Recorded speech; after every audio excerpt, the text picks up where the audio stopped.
Continuamos con una mirada política a profundidad. Bien, continuamos con las estrategias que plantea Noam Chomsky en materia de manipulación mediática y que vamos a ver cómo se ha venido aplicando históricamente en todo lo que es el comportamiento de las corporaciones de medios públicos del país y del mundo. Entre otras, señala Chomsky el tema de mantener en la séptima estrategia al público en la ignorancia y la mediocridad. Es decir, es el bombardeo de cosas banales, de cosas sencillas, que desconozcan para que luego haya alguien que le presente la respuesta y de esa manera pues eso se convierta en una verdad. Independientemente de que se investigue o no se investigue si es verdad esa información o ese dato que allí se está utilizando.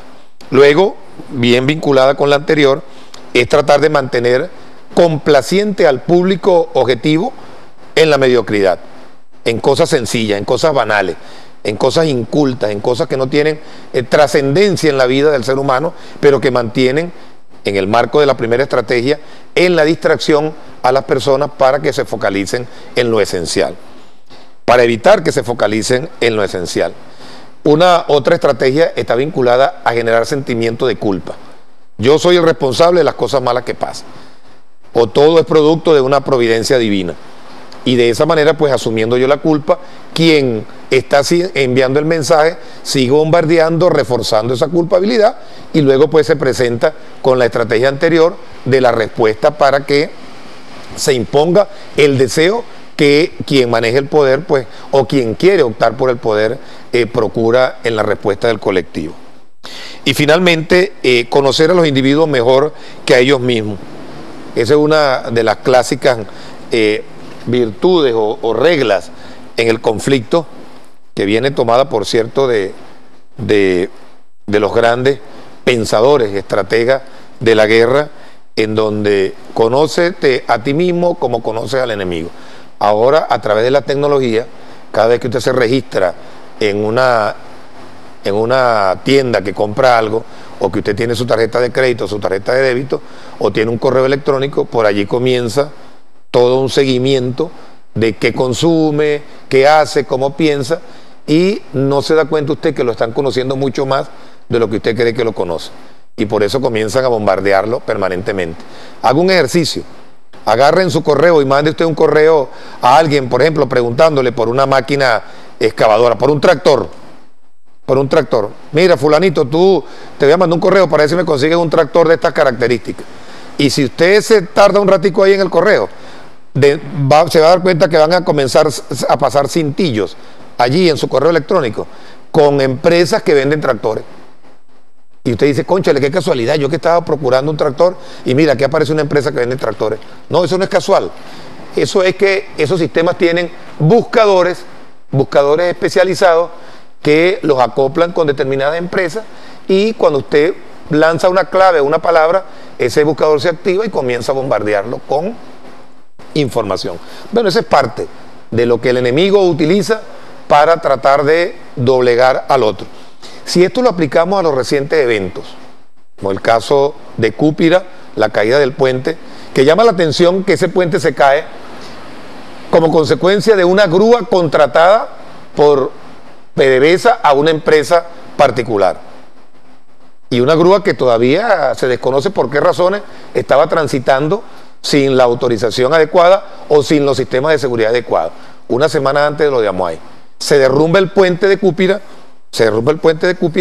que prácticamente, si tenemos aquí, Wilmer, si tenemos aquí, por favor, para que me ponches esta lámina, aquí, más o menos por acá está Cúpira, aquí está, en Anzoátegui, la refinería de José, que también es una proveedora de combustible. ¿Ve? O sea que hay parte del combustible nuestro que viene de oriente hacia acá y pasa obligatoriamente por Cúpira. Luego viene el accidente de Amuay, que está acá, que es la más grande refinería del país y del mundo.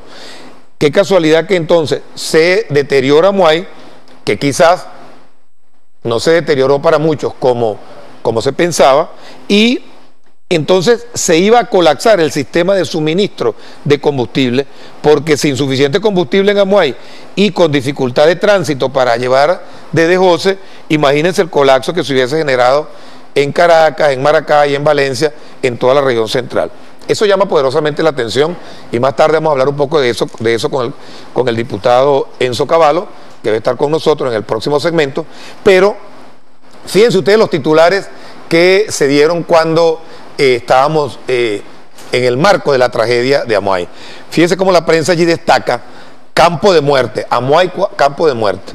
Allí tragedia advertida, o sea, ya asumiendo situaciones de responsabilidad. Cambia las tapas, por favor, Eleazar, para ir viendo cada una de las tapas de manera seguida, para que veamos cómo fue abordando la prensa. Fíjense esta comparación, pon la anterior, por favor, esta comparación de cómo se trató Tacoa blanco y negro, porque así salía, en donde hubo 145 muertos, y cómo se trató Amuay, campo de muerte. En cambio allí hablan que las víctimas alcanzaron tal número. Fíjense ustedes que hay ahí un manejo totalmente distinto.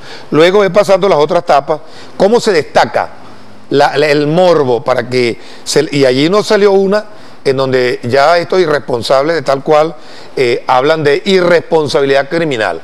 Amuay, irresponsabilidad criminal. Es decir, un titular culpando ya, juzgando, creando una materia de opinión para juzgar a alguien en especial, que luego comienzan a direccionar quién es ese culpable. Ahora fíjense ustedes, una vez que el gobierno toma las acciones, nadie sacó en primera plana al primer mandatario nacional atendiendo de manera directa. Ninguno de estos medios sacó la llegada del presidente, apersonándose en el sitio de la tragedia. El presidente buscando y planteando las soluciones. Si el presidente de la República nos llama a cadena nacional, de repente el pueblo venezolano no se entera. Y allí entonces estaríamos nosotros en un silencio mediático. Vamos a ver en este silencio mediático cuáles fueron las fotografías que esa prensa amarillista nos sacó. Fíjense, una vez que se resuelve el problema, esto no lo sacó la prensa. Y ese era uno de los tanques que ellos estaban allí haciendo vivas para que explotara y hiciera una secuencia. Esta foto nunca salió. Y esto fue después del incendio, 48 horas después que había ocurrido la tragedia de Tacoa.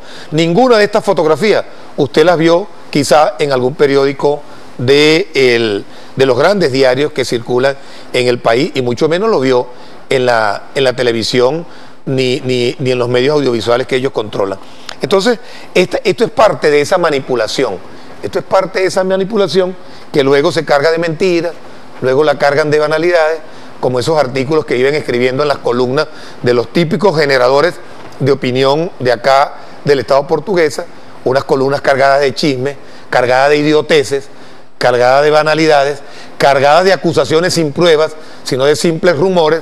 O sea, un club de chismosos, un club de generadores de rumores, un club de mentirosos, porque eso es lo que son, porque al no revelar la fuente es una mentira, pues, es una mentira, simplemente. Entonces conjugan esa mentira con medias verdades y pretenden generar una especie de cultura del chisme, de cultura del rumor, que intentan convertir en verdad, y de esa manera prejuzgan a seres humanos, a sociedades, a colectivos, o en el caso particular, pues, a funcionarios públicos. De eso está llena nuestra prensa, esa prensa de opinadores de oficio, que viven haciendo acusaciones a mansalva, que viven lanzando sin ninguna prueba, sin ninguna fuente formal, datos y chismes y rumores y panfletos que luego pretenden, sobre la base de la repetición, convertir en verdad.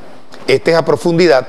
Estamos saliendo por TRP y por las distintas emisoras aliadas que transmiten en Acarigua, Suprema, BEN 106.9, acá en Guanare, Suprema 92.6, Sonora en Araure, en Ospino está 99.1, La Voz del Pueblo, y Astro 97.7, que prácticamente llega a todo el territorio.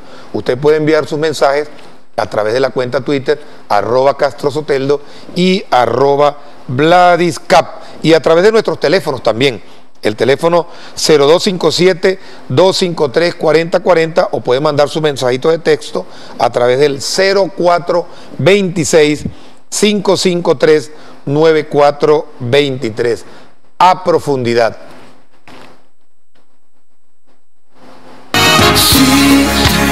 Juguemos a ayudar al mundo. Ya volvemos con una mirada política a profundidad. Si ayuda sea a crecer. Los